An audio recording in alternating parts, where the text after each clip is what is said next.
Welcome to Vacation Rental Mastery, where your host, Karan Narang, guides you through harnessing vacation rental investments. Whether you're new to vacation rentals or expanding your portfolio, this podcast fuels your path to freedom. Join us in this movement to transform your life. Ready for change and legacy building? You're in the right place. Let's embark on this freedom journey and master vacation rental investing together.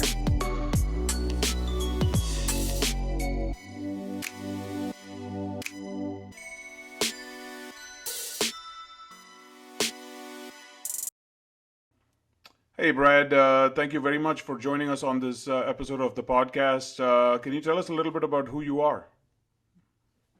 Yes, my name is Brad Mullen. I live in Northeast Pennsylvania. I'm, I guess, a serial entrepreneur, you could say. I own several businesses. I own a medical billing company, a real estate brokerage, a title company, a real estate development company, and I have about 90 rental units: commercial, short-term rental, long-term rental, residential. I've been doing real estate since 2007, I guess, is when I bought my first property. I had a client. I used to own an investment advisory firm, and I had a client that was into real estate and kind of piqued my interest. And I got bit by the bug when I bought my first property in 2007. It was a great time to get into real estate investing. But I made it through the crash and have been full bore ahead ever since. Awesome. So, Brad, what were you doing prior to all your business ventures that you have going on? What were you doing before that? So I went to college for finance Okay. and double majored with business administration and finance. And I knew when I got out of college that I was going to be able to take over my grandfather's investment and advisory firm. That's what I ended up doing. A little sooner than I expected to. He decided to retire. I guess it was 2005, October of 2005. He came to me and said, I'm retiring at the end of the year. Do you want to take over my business? And I was like, well, I guess I don't have much of a choice. If I'm going to do it, I need to be ready. Yeah. So I did that. It wasn't a very big business. It was just him, and he had some part-time help. But I took that over and I grew it, doubled revenue in it, and then I decided that I really don't like this as much as I thought I would. It was fun building the business and seeing the growth, but we had that stock market crash in 2008. I wanted to get out around that time, but I felt kind of guilty leaving everybody hanging basically during that time. So I stayed on until 2010. Things seemed to have stabilized some. I ended up selling that business to a larger company, and wanted to get into real estate full time. And I was going to go into the military, to be honest with you. I was going to do that and go into the military. I was just really cynical about a lot of things at that point in my life. Yeah. Going through a divorce, went through the stock market crash. I was just like, I need to change the scenery. I need to get out of here. So that never happened. I ended up staying right where I was. As fate would have it, right? Yeah, I spent probably a year and a half. I did try to get into the military. I was told I was too out of shape. Tried to get into some different police forces. I tested for FBI, DEA, was going to get into forensic accounting. Nothing was working fast enough for me. It was just a long, drawn-out process. So I decided I need to find a job. So I ended up taking a job as a financial analyst for a large manufacturing company. They hired me for a special project. I spent about 2 years with them building out their divisional P&L, and realized corporate life was not for me. I had to get back into something more entrepreneurial. I was still investing in real estate. I was flipping a house at the time, and and this is back when I used to do everything myself. I was just a weekend warrior. Nights and weekends, I would go to these houses and do as much of the work that I could myself. So I was working on this house. I had a friend of mine that was in construction that his father passed away, and he moved back home to help his mom out. And we got to talking. I said, "Hey, I need some help finishing this house. Would you want to come help me out?" And we were spending some time together over there in a project. And he's like, why don't we just do this full time?" I was like, "I'd love to." He's like, "Just do it. Just quit your job." I was like, "Okay." So I quit my job. Um, we started actually a construction company together. And Nice. the plan was is to do remodeling and construction work for other people. And when we were slow, we'd have these flips to work on Yeah. together. Yeah. It never worked out that way. We didn't do any flips together at all. And we found out over time that we didn't work that well together. Okay. Um, so we're still friends, but I left the business. In the meantime, I got my real estate license, and I didn't have anything going on after I left that business except I had my real estate license. And I had a friend of mine that wanted to look at a house, and I actually never intended to represent anybody else um, when I got my license. It was just for my own investment purposes. And I actually sent him to another realtor. Um, and like a hour or so later, I called him back and I said, "Wait a minute, I can show you houses. Yeah. And I don't have anything else going on." So I ended up that was my first sale, and since then I've sold 1,500 houses. Wow. Uh, I have a team right now of 15 people. Um, I have my own brokerage, and that's kind of how I got into real estate. It wasn't really on purpose. It was kind of by accident. I had one client in this investment advisory firm that I used to talk to about his investments. He would end up talking to me about his real estate, and it just piqued my interest. That's Um, amazing. and That's that's just kind amazing. of I bought my first one in 2007. It was a flip. The money I made on that, I bought three more, and that's kind of how I got started. And then there was a point when I was working as a financial analyst. I sold everything that I had. It was only like five or six properties, and I started buying again, I guess, in 2015. So in the last 9 years, I've acquired about 90 units. That's amazing, man. And I'll tell you, I think when we spoke the last time, did you mention to me that most of them, it's not multifamily 90 units, correct? Yeah, so I have maybe a dozen single family, Yeah. maybe a little less than that now. I've been selling some here and there. But they're smaller multifamily. I have some 2 units, some 3 units, Yeah. 4 units. The biggest one I have is 11 units, and I have a 10 unit, and Nice. that's some commercial stuff. But So, yeah, so you truly built your portfolio the hard way, one house at a time, which is absolutely spectacular. I'll tell you again, a lot of people talk about getting their freedom, financial freedom, time freedom through real estate. You've done it the hard way over a period of time. That's absolutely commendable, spectacular job. So 20% down on congratulations on that. everything. Yeah, Sorry? no creative financing. Everything was 20% down. Yeah, I was lucky enough to, have a good income, with the real estate brokerage, to be able to do that. But everything I've made, I reinvested, and all the money that we've made on the properties, I've never taken a dollar out for anything. It's all just been reinvested, back that's into that's buying more property. absolutely commendable. You've been through the grind, you've done the hard work, and you've got this result. Let me give you a little bit about what this podcast is all about, right? This podcast is all about the five freedoms that human beings are all looking for. Okay, it's financial freedom, it's time freedom, it's location freedom, relational freedom, and impact freedom. How much money I make, that's on me. Am I financially free? What am I going to do when I wake up this morning, right? I had the choice. Hey, I'm going to speak with Brad. It's exciting. It's great. I don't need to get in the car, sit in rush hour, get to the office somewhere, right? I own my time, which is more valuable than money today, right? Yeah, I agree Location freedom, you and I can pretty much do what we're doing probably from anywhere in the world. Do you for the agree? most part. Yep. Right? For the most part. That's location freedom. So absolutely spectacular. Most people would die to get just these three, right? Then you got the relational freedom. If you don't want to work with me and I don't want to work with you, we can choose to walk away from this call right now. It's a choice. We're not in this conversation because we don't have a choice. Right. When you're working for a paycheck, guess what's happening?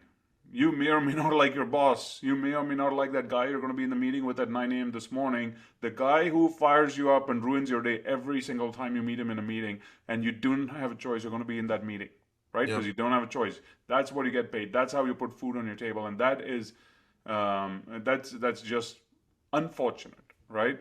And then impact freedom. I do about 15 hours of free coaching every month because I love to impact people. When I started in short term rentals, nobody would talk to me about it. I lost out this huge opportunity back then. It cost me seven figures over a period of time in profits and tax write offs and all this stuff. It cost me seven figures.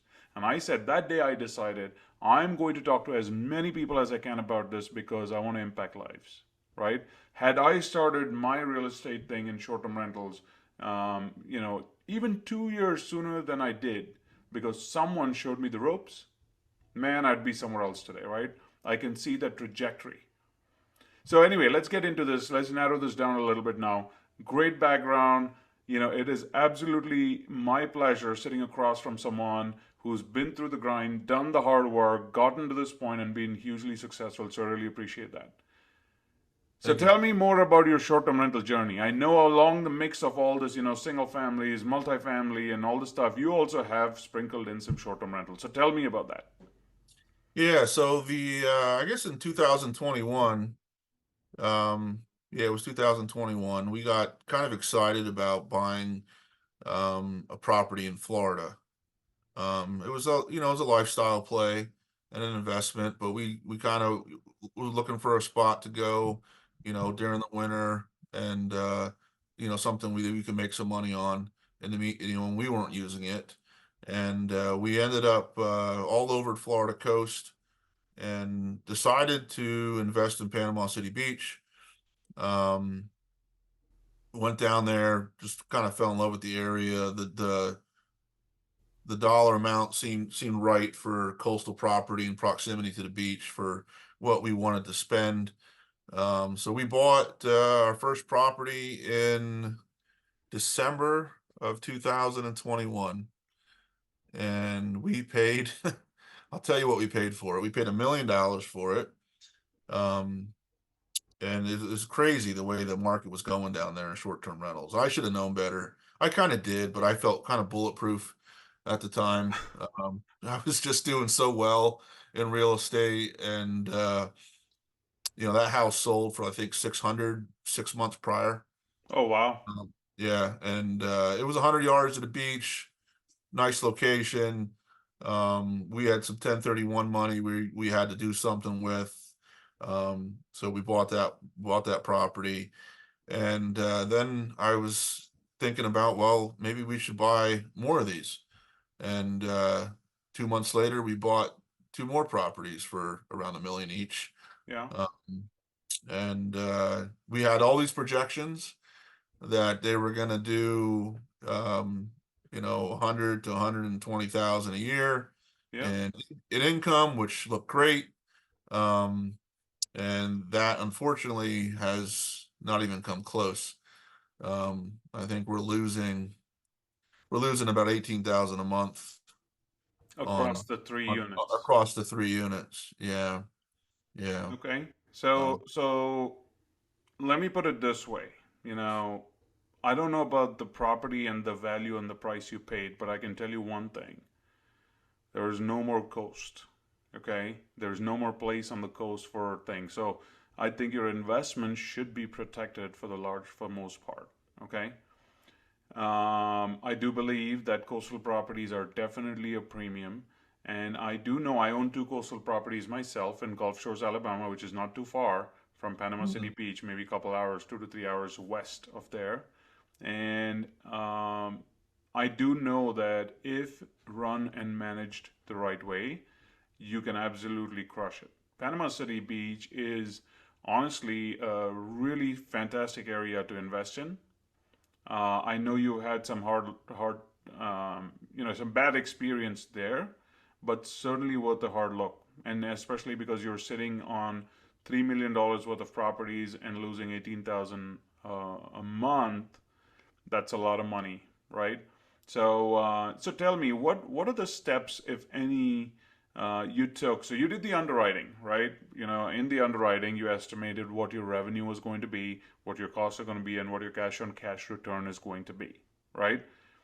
What are the steps you took to truly verify those numbers, or did you take any steps to verify, confirm, uh, and kind of make sure those numbers were accurate, or did you go by what the local agent probably told you, or property Yeah, manager? I'm a little embarrassed to admit this.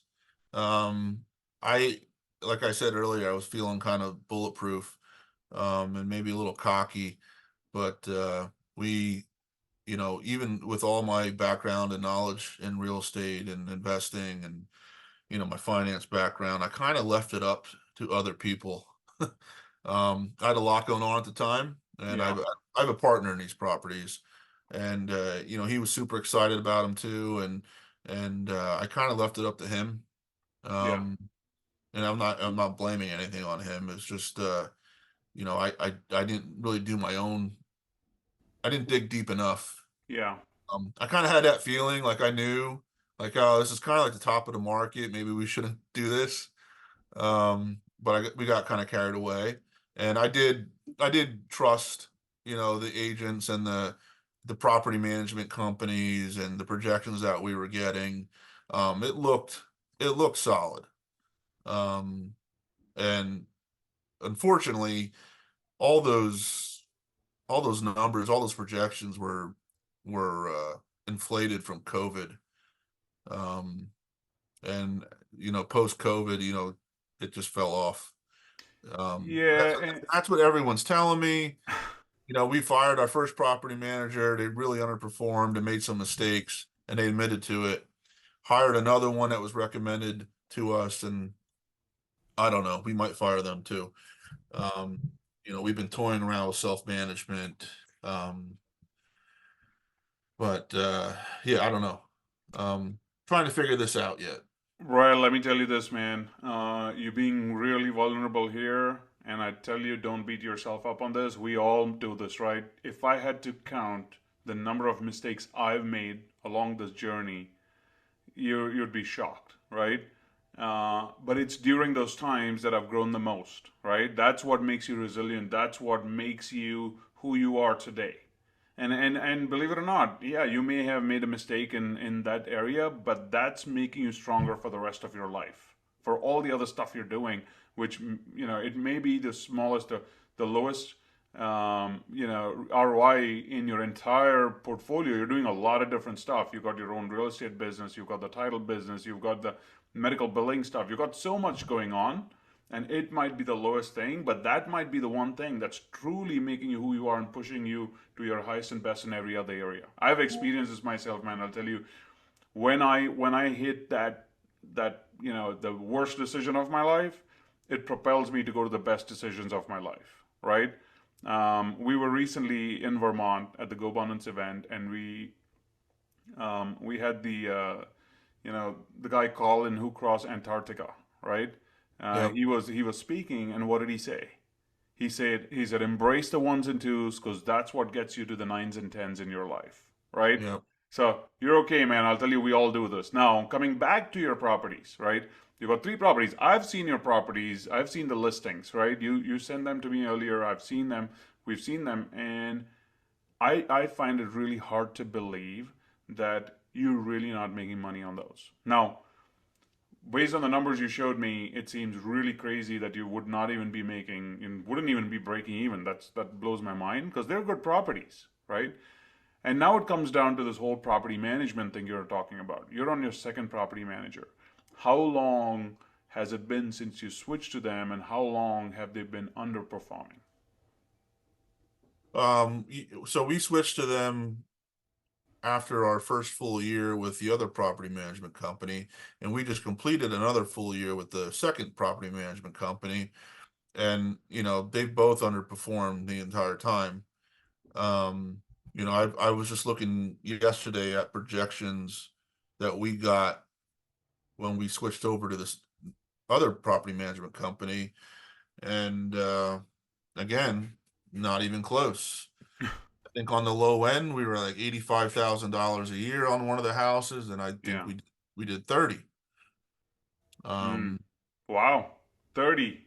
How many bedroom and how many bathroom is this home? so it's 3 bed, two and a half bath, probably sleeps. I don't know. I think we advertise it sleeps 10. That Uh, blows my mind that you only did 30 grand in a year on that property. Absolutely blows my mind. Okay? I'm really and shocked. you can walk out the front door and literally 100 yards to the beach. Um, I all I can say is that even my worst performing property, okay, does not do anything close to 30 grand. And I'll tell you, there's one property that we no longer manage, but this was a very small, random property, 30 minutes from the closest ski slopes, and it was on a scale of 1 to 10, it was a 4 in terms of quality and luxury and stuff like that, and our projection on that was 30, right? So I do believe that you need I'll call it a complete overhaul. You need someone to step in and take a look at the properties and say, what can you do about this? I don't believe you're in a position right now to sell them. I think you'll agree with me that if you went to sell the properties at the moment, considering the interest rates and considering the market, you're probably going to lose some money if you go and sell it right now. yeah, and you brought that up. We actually had all three of them listed for sale. Um, not not one's actually was listed under what we paid for it. Wow, And until you pay 50, 60,000 in real estate commissions and correct. title and transfer tax and all that, I mean, we're gonna lose 100 grand in it easy on it. Yeah. uh, that might be worth it if we're gonna keep losing so much a month. But um yeah, I mean, we don't really want to sell them. We had an offer on the one and we just turned them down. um but we thought maybe we could ease the burden a little bit by getting rid of one of them, or Yeah. maybe two of them, and just keeping our favorite. Um, so So and Brad, we're what's your course of aware. action here? What are you gonna do? Well, I mean, we're aware that um, they need some capital investment, I think, to get them to make them stand out. Yeah. I think we need to fire the property manager. From talking to you and Prashant. Oh yeah, yeah, Yeah, we had a call with him. He was nice enough to spend a Sunday morning on a Zoom call going over our properties, and he said, "Why haven't you fired your property manager by now?" It's just because it puts the burden then on me and my partner, and he runs a busy restaurant, and I have enough yeah. going on too. Um, but I keep being told it doesn't take that much time to do Yeah, it. there So, it doesn't take that much time to manage, right? If you have the systems and processes in place, there is absolutely no reason why you can't self-manage, right? What you got to keep in mind is that there is absolutely a learning curve to it, right? It takes a little while, but 3 units is easy. In my opinion, 3 units is easy to manage, right? If you have all your systems and processes set, 3 units should take you no more than a couple hours a week at most. The one of the things that I do know happens, and I'm assuming all three are the same similar size, 3 to 4 bedroom kind of thing, sleeps 10, 12 people, right? yep, yep. What tends to happen sometimes is that coordination in the 3 units about the cleaners, the handyman, the maintenance, and all that stuff that starts to eat up on your time. And someone in your position, the only thing I'm going to suggest is think about what's the return you're getting on your time. If you're going to spend 2 hours and probably 20 hours worth of headspace, right? That's what's happening, man. I'll tell you, I even in the conversation that we just had, you know, you were pretty upbeat about all the stuff and your success in your real estate business and the success on your brokerage and your team, right? You have a team. It seemed like you had a positive vibe to it. And then when you spoke about the short-term rentals, it kind of felt like it's almost a burden in your head, right? It's like, okay, this thing's eating away, right? And the way I look at it is when you have a boat, right? Think about a boat where there's people rowing on both sides. One side is all your other businesses that are rowing forward and getting you the success that you're looking to get. And the other side, you've got the other half of the boat, that's kind of not rowing as fast. What happens? Your whole trajectory changes, Yeah. right? Sounds like that's what's happening to you. And 18,000 a month is a big number, right? Yeah. So yeah, it's something that I'm surprised you haven't let go of your property manager yet. Now the big issue, by the way, is depending on who you're using as property manager, not all traditional property managers are really savvy. For example, if I said, is your property manager doing marketing for direct bookings? Is your property manager doing daily revenue management processes? Is your property manager providing the top customer service and to make sure your guests return? Would you say yay or nay for most of them? I would think that they are. Be honest with you, I'm not 100% sure. I know they Yeah, use dynamic pricing.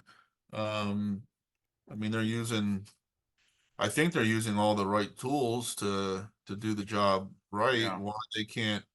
I just got an email this morning. I can kind of, I inquired about why are we not seeing more bookings? yeah. Because March is a big month down there. Oh yeah, spring break in Uh, Panama City Beach, man. right. Everybody wants to be there. So here's what he said. He said the rentals in general are light so far. We have, and this is talking about his whole portfolio that he Yeah, manages. We have our marketing on 15 different platforms for your properties to succeed as best as they can. There is not anyone else that has this many from what we have been told. I do know houses are much slower to book now than during COVID. Condos are still very slow for March as well. Everyone is seeing that across the board. I've attached screenshots of your property calendars below. I know we just finalized as being the only two um, of the approved Amex new travel platform for their platinum card holders. This is huge because they're only starting with 2 management companies per city and only 15 cities. So I guess that's a new platform that they're using. But yeah, they said we are seeing a 2 to 5 week out booking cycle. This happened last year, and this is how the trend was before COVID. We are constantly reviewing prices and competition. I would recommend. He made a recommendation on the one house that we put a king bed in the one bedroom and hang a new TV, which I agree with. Um, but yeah, I don't know. It's the same thing all over again. And it's always the same story that we're not the only ones that are having this problem. It's just the market down there. But then my partner, I wasn't on it, but we have the one house that we have is in an HOA. There's like 12 houses in it, small little community, and they're all they're all managed by the owners. They yeah, self-manage, yeah. and they're like, we had a bad year last year. It was our worst year ever, and we did $93,000. And that you hit upon the right point right there. You know why? No matter what they say, if they're still hiding behind the COVID reason, it means they haven't grown as a company and they're still hiding. And that to me, in a worse year with a property with 3 bedrooms that sleeps 10 people, I just don't know how you hit just 30,000 unless someone is just not doing anything to it. Like they're just not even paying attention. I again, that blows my mind, and I definitely think you got to do one of two things like yesterday.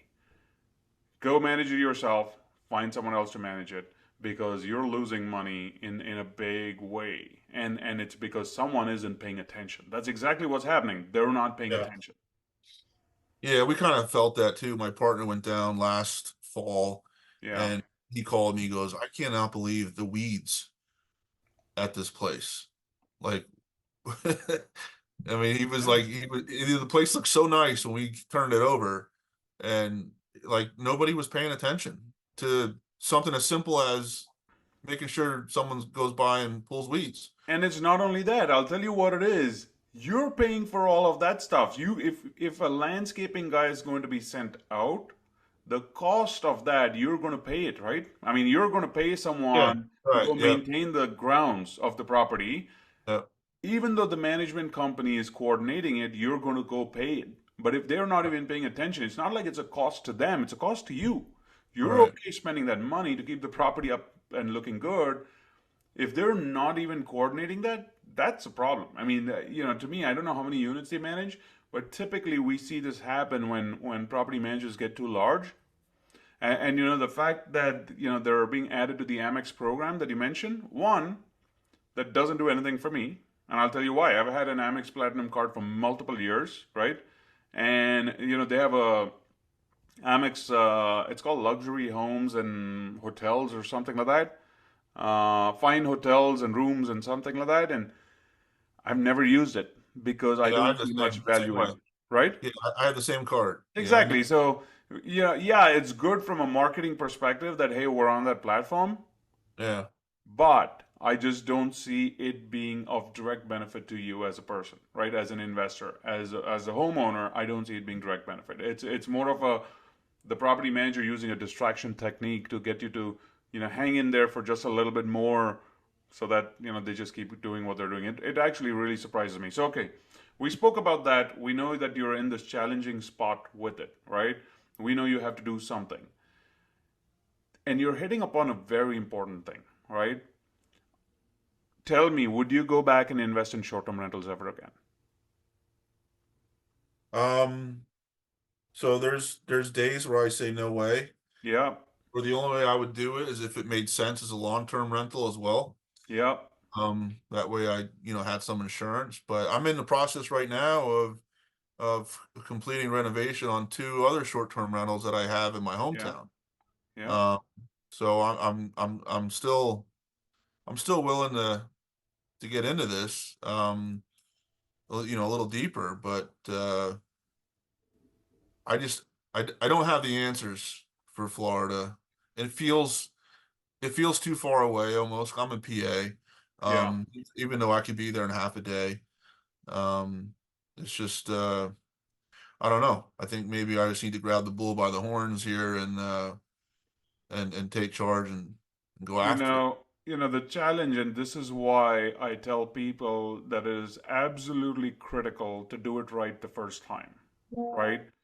What happens is people jump into this and they don't necessarily understand everything it takes to make this a success, right? Like you admitted on this call, right? Hey, you had too much going on and you didn't necessarily put in the work to do your due diligence, to verify and make sure everything's good, and you had a partner. And thank you for being vulnerable, because this is big learning for most people. If you're going to go into this space, you have to educate yourself and make sure you get the right guidance, because this can make or break things for you, right? When I say that, what do I mean? It means, so go back to your real estate business, to your other investments. When you bought your first one and you had a really positive experience, what did you do? You went in and bought your second, and you bought your Yeah, third, you bought your yeah, fourth, and your fifth. You're to 90 doors, right? The only reason you scaled and grew to that point and have achieved the level of freedom that you have is because that first one, two, three deals truly panned out the way you planned it, and you were successful at it, right? I know way too many people who've started investing in short-term rentals, and their first experience has been so bad they say, I don't want to do it ever again. It's a shame, okay? Because it can truly get people to that point where they want, financial independence, time independence. I've done that myself, right? In 4 years, we bought, we're 9 short-term rentals right now. We got really good cash flow. Our properties are doing really well. And I bet we bought some properties the same time you did, right? So yes, we probably paid more, but we're making those cash flow They're working really well. I quit my job December 31st, 2023. That was my last day at my W-2 job. And yes, by the way, I do have my realtor license now, so I need to pick your brain on how to build a team and a business around the real estate, right? But again, these are the things that, if done the right way, can project you to the next level in your life. It can 10x your life, right? But if you start off, if things don't start, if let's say these 3 properties of yours, $3 million worth of properties at $350,000 a year in revenue, there's a very high likelihood that you go buy your 4th and your 5th and your 6th and your 8th, right? Because, hey, as an investor, you get those returns. You're going to make sure you go invest and buy more to get those, I'll call them, unnatural returns, right? Yeah. So it slowed you down. Even if you're still doing it, it slowed you down. It put a bad taste in your mouth from the first 3. And I tell people, start the right way, do it right the first time, and it's only going to help you snowball and get bigger and bigger faster, right? So yeah, no, man, I'll tell you, this is really, really good learning for a lot of people.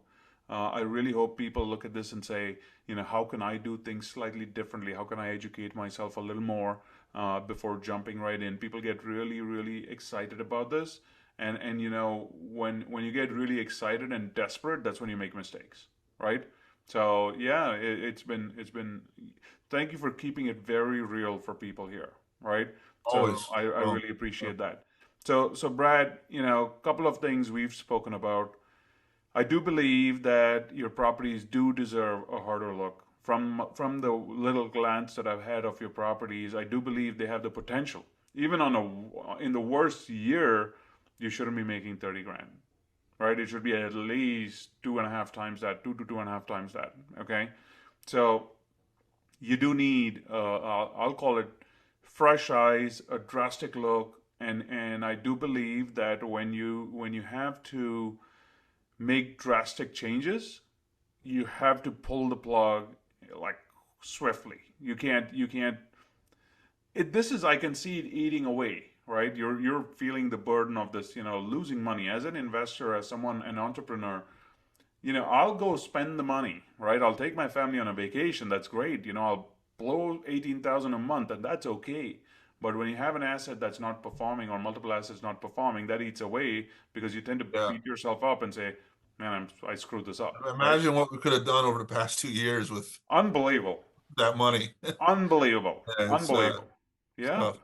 So no, I do wish you luck. I think, this is a good message for people to understand that you need to go in with your eyes wide open. Not everything is as rosy as it looks. People talk about short-term rentals like, hey, you know what? Oh, I'm making a killing and all this stuff. That's great. They are.